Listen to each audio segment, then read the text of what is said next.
Stiamo partendo per un nuovo viaggio, un viaggio difficile, un viaggio misterioso. Siamo sulle tracce del manufatto umano più antico, resistito fino ai giorni nostri, ancora intatto e a quanto pare ancora carico di poteri.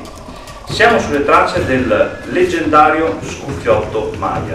Lungo questo cammino incontreremo studiosi, scienziati, persone che si dice molto vicine a questo manufatto.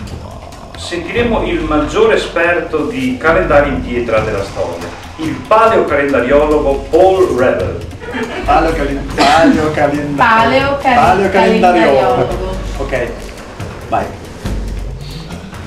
Ma non solo, andremo a New York e intervisteremo Sarah Sunrise, un'esperta, una sessuologa e sensitiva Maya, che con i suoi poteri di divinazione riuscirà a mettersi in contatto direttamente con i Maya e ci darà qualche rivelazione. Scusa, hai avuto un piccolo rigurgito.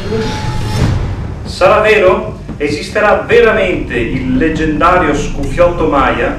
Ebbene, c'è gente che dice di sì. Ma perché mi trovo proprio qui, adesso, in questa foresta? Perché?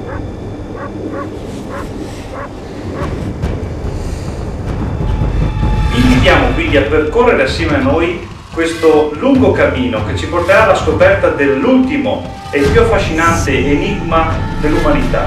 Solo qui con noi, con il mistero del Voyager con la macchina del tempo nello Stargate. A presto!